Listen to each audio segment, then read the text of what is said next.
Mr. Chair, esteemed colleagues, to the officials and staff of the Department of Public Works and Highways, led by Secretary Vince Dizon, pleasant day to all of you. Mr. Chair, the DPWH is now in the test of public scrutiny. Kaliwat kanang batikos po ang natatanggap ng departamento matapos mabunyag ang mga irregularidad, korupsyon, katiwalian, at kapalpakan po sa mga proyekto at infrastruktura. Lalo na sa usapin po ng flood control projects na dapat sana ay nagpoprotekta sa ating mga kababayan laban sa baha at kalamidad. Pero naging lugar po ng katiwalian. Nakita ko po paano magtrabaho si Secretary Vince Dizon, masipag, kahit saan parte ng bansa, nakikita nyo yan. Hindi lang po ngayon, kahit noon pa, panahon ng pandemya. We support the Secretary and the DPWH in these challenging times. But I am one with the Filipino people. Kasama po ako sa panawagan ng publiko na dapat managot po ang lahat ng sangkot dito sa lahat ng korupsyon na naiulat. At for the record, I am against the unprogrammed appropriations kasi prone po ito sa abuse at corruption at naging semi-pork barrel na nga.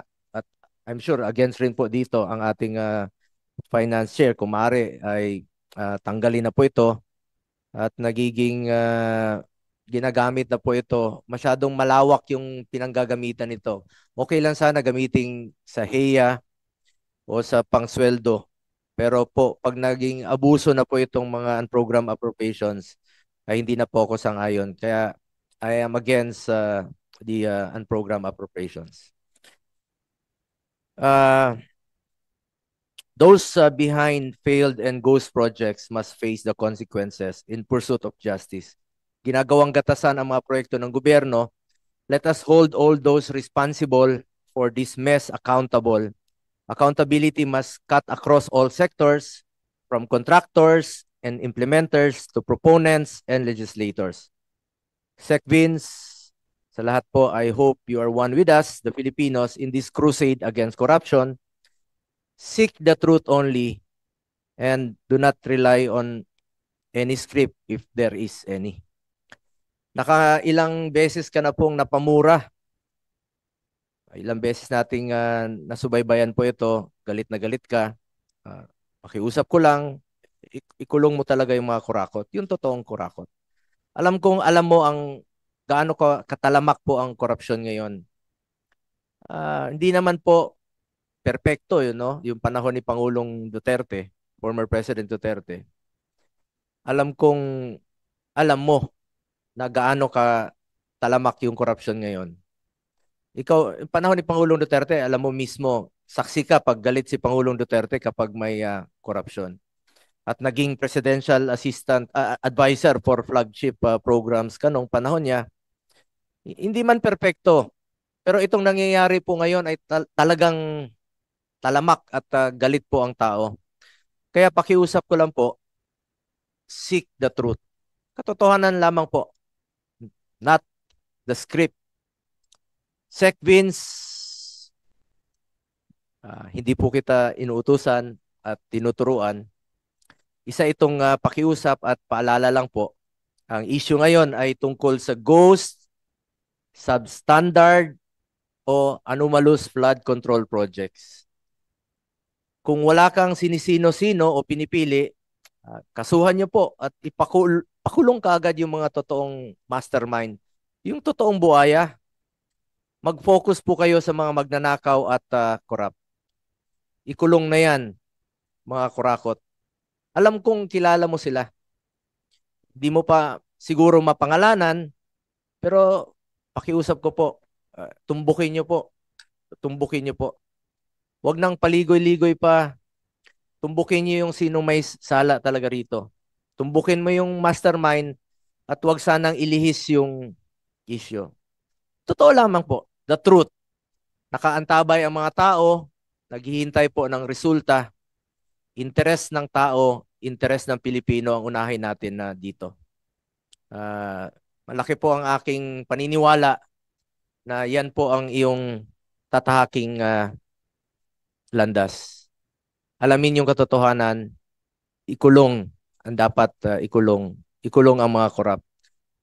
I hope you're one with us dito sa ating krusada na labanan ng korupsyon sa gobyerno. Having said that, Mr. Chair, would like to ask some questions lang po, no? Kasi nasasayangan talaga ako dito sa mga flood control na nasasayang sa mga nakaraang taon. At bilang principal author at co-sponsor po ng Republic Act number 12076 o ito pong Ligtas Pinoy Centers Act, ito pong pagpapagawa ng evacuation center sa mga munisipalidad at syudad, which mandates the establishment of evacuation centers in every city and municipality nationwide. Sa 1.2 trillion na budget po ng flood control from 2022 to 2025, 60,000 evacuation centers na sana po ang pwedeng maitayo dito at assuming po no, na 4 million per classroom, sana po ay nakapagpatayo tayo ng 300,000 na classrooms. Since ang NDRMC po ang mag-identify ng mga priority areas po sa na itatayong mga evacuation center, ilan na hong napagawa ninyong evacuation centers even before the naging nabatas po itong Ligtas Pinoy Centers Act, Secretary Vince, sa DPWS. Ilan na hong natayo ninyo before? At nung naging batas po itong Ligtas Pinoy Centers Act, ilan na ho ang plano ninyong gawin? Laking tulong po ito kasi ikaw mismo umiikot ka sa mga nasalanta ng bagyo, lindol. Wala silang maayos na evacuation center. Yung iba nasa tent lang, napakainit. Walang maayos na comfort room. Yung sanitation po. Sana bigyan nyo po ito ng prioridad, itong pagtatayo ng mga evacuation centers. Mr. Chairman, maraming salamat po. Kaisa po tayo ng ating senator dito at gusto ko lang pong sabihin sa 2025, since napasa po ang batas, 13 out of 32 evacuation centers na po ang ongoing o complete na? Completed na po. Roughly po 650 million out of the budgeted 1.6 billion for 2025 ang nagawa na po. So ongoing po yung natitira pong mga evacuation centers for 2025. Ganun lang po kaliit yung inilaan na pondo.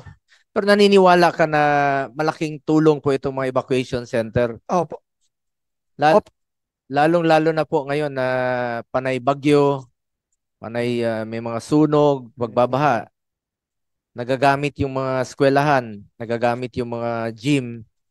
Sana po may maayos since batas na po ito. Baka mabigyan nyo po ng prioridad ang pagtatayo ng mga evacuation centers.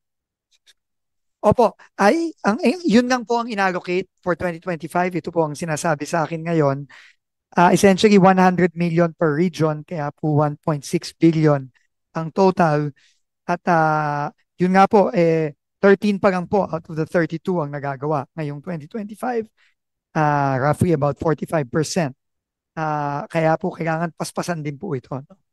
Pero po sa 2026, 2.1 billion po ang inallocate na dagdag na pondo for the evacuation and public health facilities po. 2.18 billion Napakaliit po. Hindi nyo ba maaring maging prioridad po ito since batas na po itong Pinoy Centers? Maari naman po, pero kagaya nga po, Mr. Chairman, nung sinabi ko kanina, unfortunately, wala po talaga akong naging contribution dito sa budget na ito. No? Pero makakaasa po kayo lalo na po kung gusto pong dagdagan ng ating Committee on Appropriations at ng Senado ito, this will be very, very welcome po sa department po kung madagdagan po ito for 2026. Yung 2025 po, obviously, wala na po tayong magagawa doon.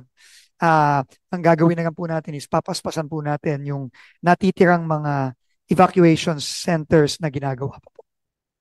Thank you po, Mr. Chairman. Sa ating Mr. Chairman, Senator Win, baka pwedeng i-reallocate mo yung ibang pondo. May Hindi naman prioridad itong mga flood control. Baka batas na po ito. Pinasa natin ito nung 19th Congress. Principal author ka rin po nitong batas na ito.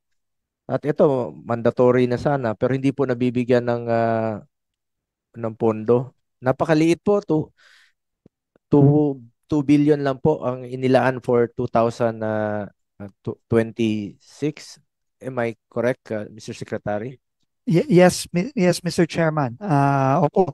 Yung, although po wala na pong flood control no, na locally funded sa 2026 budget, pero iiwan po namin sa wisdom ng Committee on Finance at ng Senado marapating pong dagdagan. At naniniwala naman po kami na kailangan natin po itong mga evacuation centers na ito, lalo na kung napansin nyo po, no, ang dami po nating mga sakuna na kailangan i-address.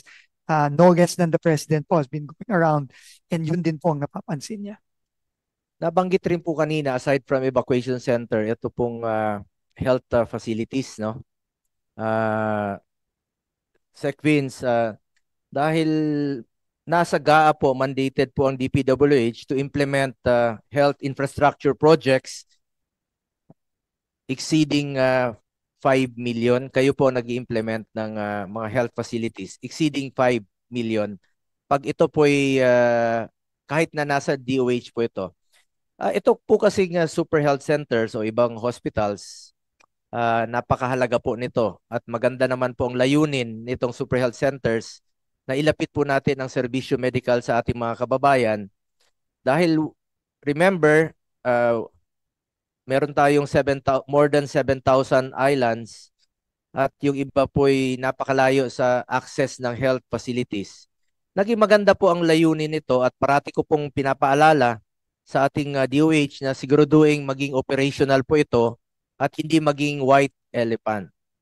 At nabanggit po ito sa SONA ng Pangulo noong 2024 na sabi niya ay dagdagan pa po itong mga super health centers. At tayo po mismo ay sang-ayon dito at sinusuportahan natin ito kung makakatulong po na ilapit natin ang serbisyo medical sa ating mga kababayan. Ngunit may mga naiulat po no na ito pong more than 5 million na mga tinatayo ay kayo po ang nagkakandak ng bidding at nag-i-implement. So na-check nyo ba ito dahil meron po mga naiulat na non-operational at incomplete health facilities. Sayang naman po ito, imbis na magturuan po ang DOH at ang LGU kung sino talagang dapat magtapos nito since sila naman po ang merong agreement, undertaking na para to make it operational. Ngayon nagtuturuan na sila kung ang LGU ba ang dapat maglalagay ng mga doktor at to make it operational, makumpleto, nagtuturuan na sila. At ngayon, yung iba naman sinasabi hindi pa natatapos. So kayo po ang nag-i-implement nito. Ano na ho ba ang update nito? Dahil sayang naman po ang pondo ng gobyerno. Maganda naman po ang layunin, pero kung nagkakaproblema po sa implementation, sayang po ang pondo ng gobyerno. Maraming salamat po, Mr. Chairman. Mukha pong may katulad din po nung Renee's kanina tungkol sa mga classroom. Mukhang mabigat din po ang delay nito. No? I was just informed po, Mr. Chairman, that yung Memorandum of Agreement po galing sa DOH, napirmahan lang po nung July. So, 6 na buwan na ho ang nakalipas ngayong 2025. At alam naman po natin kung wala pong Memorandum of Agreement, hindi po pwedeng magsimula ang construction. Kaya tingin ko po, ang pwedeng maging solusyon din po dito, yung sinuggest po kanina, na magdirekta na lang pong Memorandum of Agreement para sa mga LGU mismo na ang tumulong. Kasi ito pong nakikita kong mga numero ngayon, imposible pong mai-implement to ng DPWH sa loob lamang ng ilang buwan. No? Dahil nga po sa delay dun sa MOA with DOH. So, ang magiging suggestion po namin dito moving forward is magdirekta na pong MOA sa mga LGU, ang DPWH at DOH para po may katulong na ang DOH at ang DPWH para ipagawa ng mabilis at maayos itong mga super health center na to dahil grabe na po ang delay nito. Doon pa lang po. Saan po nagkaroon ng problema kaya nagkaroon ng delay sa Hindi ko po alam ang detalye, Mr. Chairman. Nung July daw po, ano lang daw, July lang daw po nagkapirmahan ng MOA. So I'm assuming po meron po sigurong mga naging issue dun sa MOA between DOH and DPWH na July lang naayos. Sayang naman po, no? Sayang po talaga, Mr. Chair. Sayang, at saka maraming gamit, no? Katulad nung sa Manay. Sec Vince, Sec Vince Dison, napuntahan niyo po sa Manay, di ba? Sira yung hospital, yung district hospital. Pero ang ginamit nila, yung Super Health Center ng Manay, malaking Tama po. tulong po yun sa mga pasyente at sa mga nasugatan na kailangan po ng immediate na paggamot. So, sayang po, bawat oras po ay napakahalaga. Sana po ay matulungan nyo rin po sila na wag na silang magturuan ang DOH at ang LGU. Ang importante rito, make it operational at wag pong iwanan na maging white elephant po ito. Mr. Chairman, just to clarify mo po, no, yung pag-operationalize ng health center, labas na po sa mandato ng DPWH yan.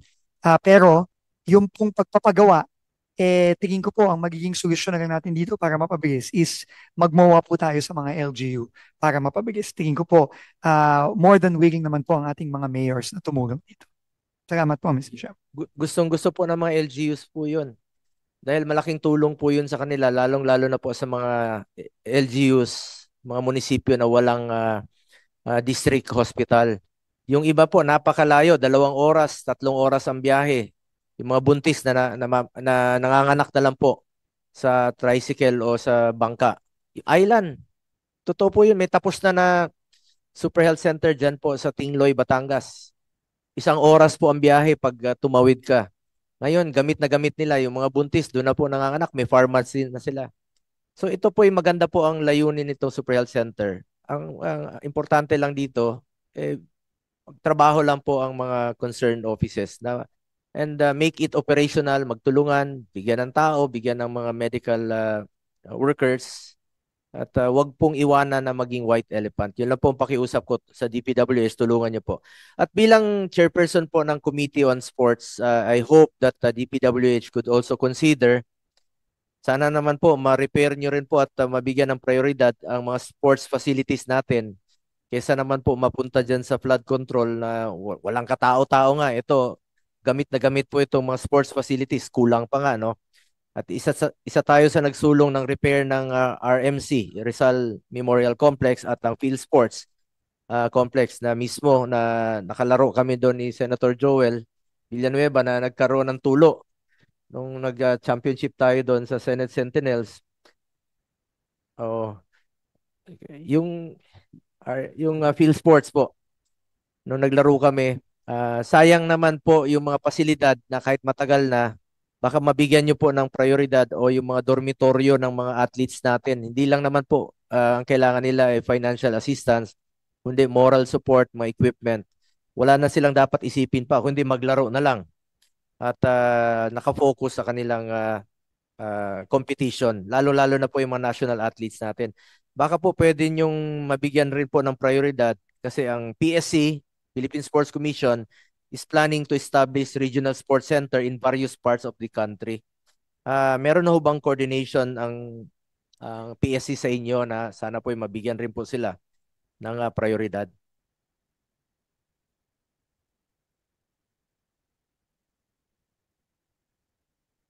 Opo, kami po ay makikipag-usap at makikipag-coordinate sa PSC sa pamumuno ni Chairman Gregorio para po again magtulungan po kami kung paano ma-implement po ng mabilis itong mga ah, pagpapatayo ng mga sports facilities na alam naman po natin na kailangan all over the country.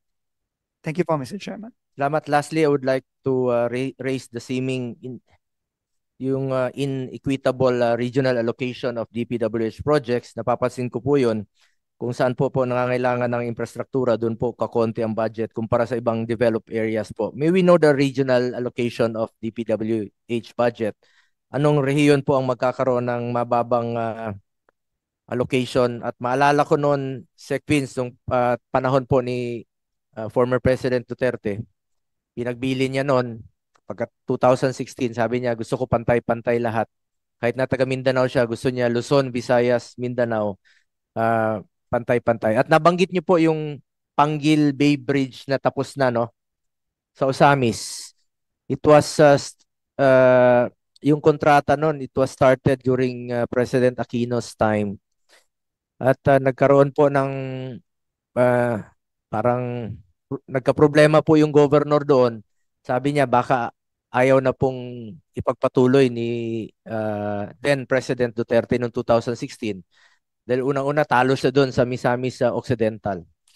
Pero nung lumapit siya kay President Duterte, sabi niya tapos ng eleksyon, presidente ako ng Pilipinas, presidente ako ng buong ng lahat ng Pilipino.